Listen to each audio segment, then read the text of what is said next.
마가복음 2장 13절에서 22절까지입니다.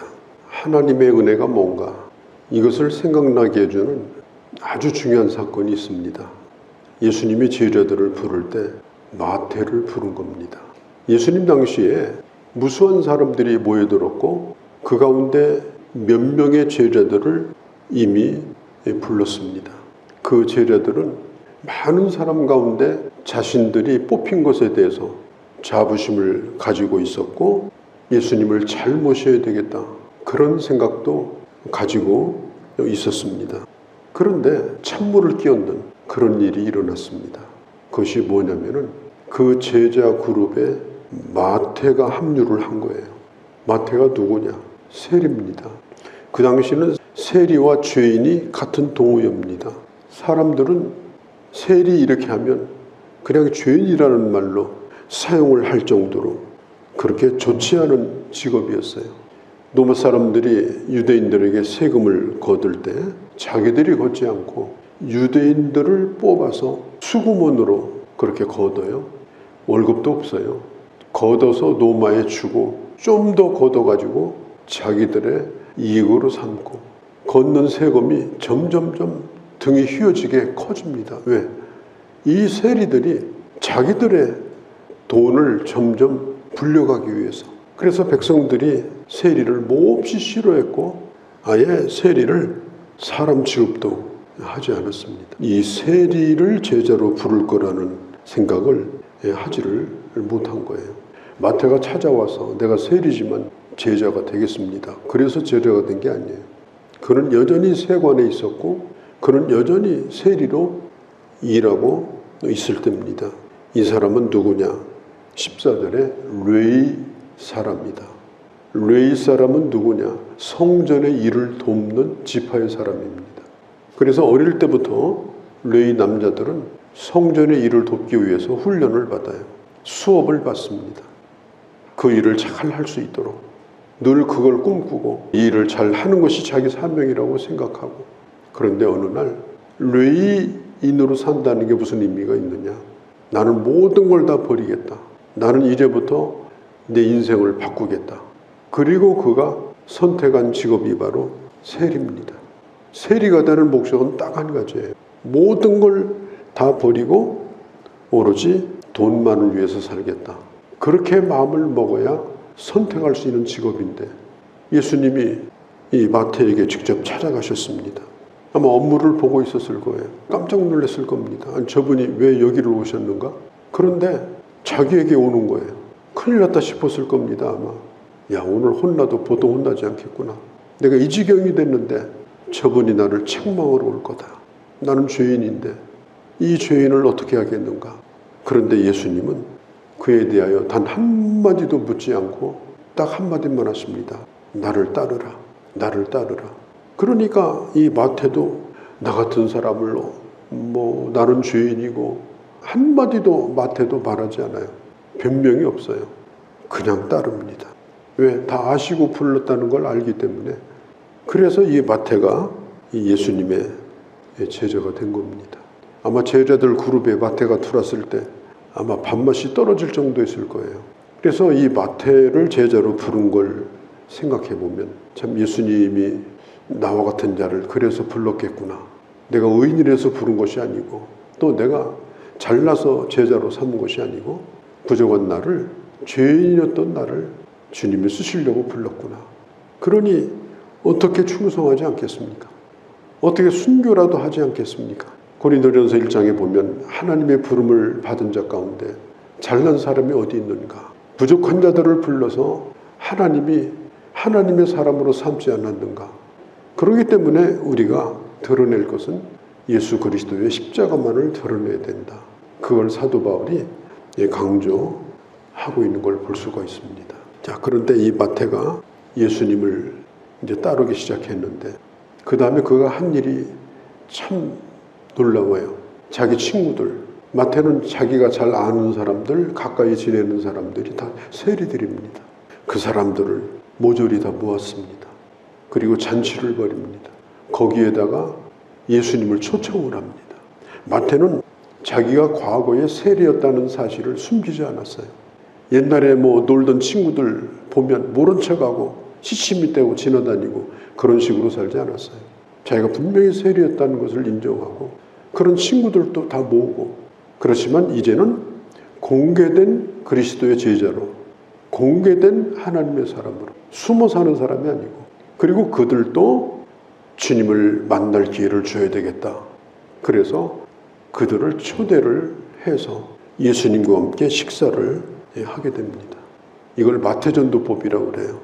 내가 전에 놀던 친구들을 식사 초대해서 복음을 전하는 거. 사실 이 유대인들은 아주 가까운 친구가 아니면 같이 식사를 안 합니다.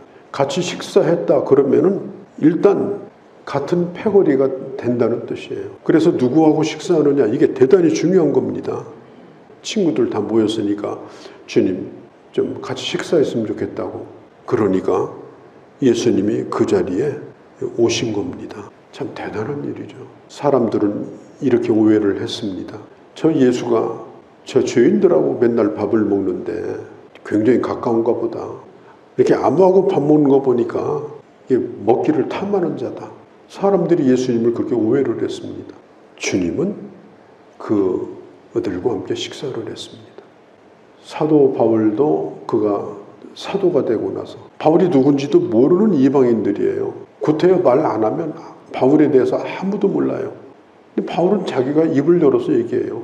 내가 예전에 교회 핍박하던 깡패였다고. 핍박하는 정도가 아니라 그런 사람을 잡으러 다니는 그런 인간이었다고. 말 안 하면 모르잖아요. 그런데 바울은 그걸 얘기를 합니다. 은혜가 은혜되기 위해서. 은혜가 뭡니까? 죄인 가운데 임한 것이 은혜입니다. 의인 가운데는 은혜가 임하지 않아요. 자기가 의인이라고 생각하는 사람에게는 의인이 없습니다. 오늘도 여기서 주님 말씀하잖아요. 네가 구원하러 온 것은 죄인을 구원하러 왔다. 의사가 왜 필요하냐? 환자에게 의사가 필요하다. 이 세상에는 두 가지 사람밖에 없어요. 똑같이 다 죄인인데 죄인임을 인정하는 죄인이 있고 자기가 의인이라고 착각하고 사는 죄인이 있습니다. 동일합니다. 모든 인간은 다 죄인입니다. 그래서 모든 인간은 다 예수를 만나야 됩니다. 어떤 사람은 자기가 의인이라고 생각하고 예수님을 필요로 하지 않습니다. 어떤 사람은 자기의 죄인됨을 인정하고 예수님의 십자가를 붙듭니다. 그때의 그 죄인을 깨끗하게 해주시는 거예요. 환자가 병을 고치려면 의사를 만나야 됩니다. 술집에 가서 마담을 만나면 안 돼요. 의사를 만나야 고침을 받을 수가 있어요. 죄인이 고침을 받는 방법은 의사이신 예수 그리스도를 만나야 됩니다. 반드시 조건이 있어요. 자기가 죄인됨을 인정하고 도움을 청해야 됩니다. 어떤 사람들이 예수님에게 찾아왔어요. 질문을 던집니다. 아니, 요한의 제자들은 금식을 하는데 왜 당신의 제자들은 금식하지 않습니까? 사실 유대인들은 1년에 한 번만 금식하면 됐습니다. 본래 대속죄일날 대제사장이 지성소에 들어가는 날 온 백성들이 다 금식을 합니다. 회개하면서. 이제 그렇게 하다가 바벨론 포로에서 돌아온 다음부터는 이제 국가에 무슨 행사가 있다든지 이런 중요한 날에는 1년에 적어도 한 4번은 금식을 하게 됩니다. 좀 늘어나게 됐어요. 그렇게 한 다음에 이게 나중에는 4번 가지고 되냐, 좀 더 자주 해야지. 그래서 그 당시에 이 종교 지도자들이 또 법을 만들었어요. 성경은 아닌데 만든 법을 뭐라고 하느냐, 유전이라고 그래요. 전통이라고 그래요.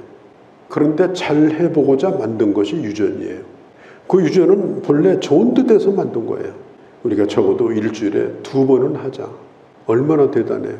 그러니까 금식을 못하는 사람들은 바리새인 앞에 가면 일단 기가 죽는 거예요. 나보다 더 잘하는 사람으로 인정을 해주는 거예요. 그러니까 바리새인들은 더 신이 나가지고 금식하는 거예요. 야, 내가 금식하는 걸 알아주는구나. 지금 바리새인들이 그런 사람들이에요. 금식이 하나님을 가까이 하는 경건의 길이 아니고 자기가 얼마나 대단한 사람인가를 보여주는 그런 표시가 되어버렸습니다. 처음에는 그런 게 아니었죠. 잘하려고 한 거죠. 근데 점점 그게 의식으로 굳어지고 관습으로 굳어지고 나중에는 그게 다른 사람과 다른 계급장이 되어버리고 만 겁니다. 그래서 묻는 거예요. 너무너무 수치스러운 욕을 하고 있는 거예요. 예수님이 그 질문을 받습니다. 그때 예수님이 뭐라고 하시는가 하면 지금은 신랑과 함께 있을 때다. 지금은 잔치하고 있을 신랑을 빼앗길 날이 올 터인데 그때가 되면 그들도 금식하게 될 거다. 슬피 울면서. 이건 뭘 가르치는가 하면 지금 예수님과 함께하고 있는 이 시간은 지금 잔치집이라는 거예요. 그러나 언젠가 주님이 십자가 달려 죽으시고 그리고 제자들이 흩어질 때 울면서 흩어질 때가 올 것이다. 지금은 아니다. 그렇게 말씀해 주십니다. 또 하나의 말씀을 해 주십니다. 그것이 뭐냐면 옷을 이렇게 덧붙일 때 옛날에 옷을 많이 기웠잖아요.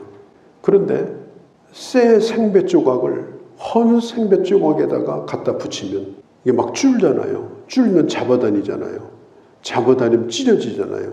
나중에는 헤어져서 쓸 수가 없게 된다. 새 조각을 헌 조각에다 붙이면 안 된다. 또 한 가지 얘기를 해줘요. 새 포도주. 새 포도주는 이제 부글부글 끓기 시작하는 포도주예요. 이제 발효가 곧 시작이 됐어요. 그런데 새 포도주를 헌 부대에다가 넣으면, 헌 부대가 뭐냐? 이스라엘 나라는 그 부대가 뭐냐면 양을 잡아가지고 껍질을 벗겨서 그 양쪽 다리 있는 데를 줄로 묶고 거기에다가 이제 술을 담아요. 새 가죽은 신축력이 굉장히 좋아요. 그런데 헌 가죽 부대에다가 새 포도주를 넣으면 발효가 돼서 불어납니다. 가스가 찹니다. 나중에는 어떻게 되느냐? 뻥 하고 터져요. 예수님이 뭐라고 말씀하는가 하면 새 포도주는 신축력이 좋은, 이게 중요한 거예요. 신축력이 좋은 새 부대에다가 넣어야 된다. 그렇게 해야 안전하다. 이 헌 부대가 뭘까요? 낡아빠진 천 조각이 뭘까요? 이게 바로 유전이고 전통이고 관습입니다. 성경에는 없는데 오래도록 해오던 거. 교회들마다 다 전통이 있어요. 제가 어제 어떤 기사를 봤는데 어떤 교회는 아주 오래된 교회인데 성가대를 없애버렸어요. 상상도 안 되는 일이에요. 근데 대개 성가대에 앉아있는 자원들이 구역장들 이런 분들이거든요. 왜 없앴느냐? 40명 50명 앉아있는데 일찌감치 교회 와서 성가 연습하고 끝나고 나서도 성가 연습하고 가고 예배도 성가대에서 따로 드리고 그러니까 구역원들도 돌볼 시간도 없고 그것에 비해서 아무런 봉사도 못하는 거예요. 그거 외에는. 그래서 성가대 없애버리고 그 중요한 자원들을 다 배치시켜서 그렇게 예배를 드린다. 그것이 좋다 나쁘다를 떠나서 우리가 그걸 꼭 따라갈 필요는 없어요. 그러나 어떤 것이든지 오래오래 해놓은 것이 반드시 옳은 것은 아니다. 교회는 깨도 되는 것들이 많이 있습니다. 저는 사실 성가대를 깨고 싶은 생각은 전혀 없습니다. 예배의 찬양이 굉장히 저는 예배 자체가 중요하다고 생각하기 때문에 그렇습니다. 그러나 어떤 목회자는 또 다를 수도 있어요. 어떤 형식을 가지고 이 교회는 왜 그러냐, 저 교회는 왜 저러냐, 그걸 가지고 자꾸 시비를 걸고 이 교회는 왜 이렇게 다르냐, 옛날 우리 교회에서는 안 그랬는데 쾌쾌 묵은 교회에서 신앙생활 하다 와가지고 새로운 교회 와가지고 옛날 타령하고 앉아 있으면 거기에다가 어떻게 세수를 담습니까? 지금 예수님이 그 말씀을 지금 하시는 거예요. 복음은 언제나 새로운 것이거든요. 말씀은 언제나 새로운 것이거든요. 하나님의 나라는 언제나 확장성이 있거든요. 그러면 우리는 수용할 수 있는 그릇을 가지고 있어야 돼요. 오래도록 해오던 것도 세월이 지나가면서 버릴 건 버리고 고칠 건 고치고 그러면서 새로운 시대, 청년들은 우리들하고 세대가 다릅니다. 큐티도 다방 가서 합니다. 하나님의 음성도 커피 마시면서 듣습니다. 은혜로운 말씀도 거기서 나눕니다. 그런데 그런 친구들이 교회 와서 앉아 있습니다. 교회 와서 예배를 드립니다. 교회 와서 일정한 시간 헌신을 하고 이렇게 합니다. 그 친구들이 얼마나 귀합니까? 그런 친구들인데 교회라고 하는 조직안에 들어와서 교회를 섬기고 교회에 머물러 있는 것이 얼마나 소중합니까? 그러면 오래 먹은 우리들은 어떻게 되겠어요? 저 아이들은 아무래도 맛이 갔어. 왜 저래? 그러면 되겠어요? 그 아이들이 세포도주예요. 우리는 말라빠진 헌부대고. 그럼 누구를 고쳐야 돼요? 내가 깨져야 돼요. 내가 그들을 받아들여야 돼요. 오래도록 해오던 것도 바꾸고 그들을 담을 수 있도록 해야 되는 거예요. 그런 시도들을 하지 않으면 새 포도주를 담을 수가 없어요. 확장성이 있고 가능성이 있는 그런 영혼들을 품는 교회가 돼야지. 오래된 거, 이 교회는 왜 이거 안 나느냐 그러면서 시시때때로 사사건건 시비 걸고 그게 될 일입니까? 예수님이 지금 하시는 말씀이 지금 그 얘기를 하고 계신 거예요. 아무리 시대가 오래가도 복음은 새 포도주다. 오늘도 마찬가지. 예수 믿은 하나님의 사람들은 새 포도주 같은 사람이에요. 우리는 굳어져 가지만 그들은 앞으로 무한히 커갈 수 있는 사람들이에요.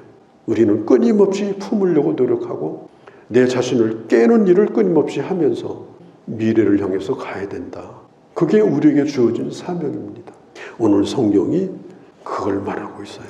나도 복음을 담을 수 있는, 영혼을 담을 수 있는 사람이 되고 우리 교회도 그런 교회가 되어져서 쓰시는 하나님의 사람들로 사용되어지는 그런 하나님 은혜가 우리 모두 가운데 있기를 바랍니다. 거룩하신 우리 아버지, 콘크리트처럼 굳어져 버린 그런 자가 되지 않게 하시고 항상 성령 안에서 부드럽고 영혼을 품고 그래서 시대를 품으며 영혼을 품으며 하나님의 역사를 이루어갈 수 있는 우리 교회요 또한 우리가 되게 하여 주시옵소서.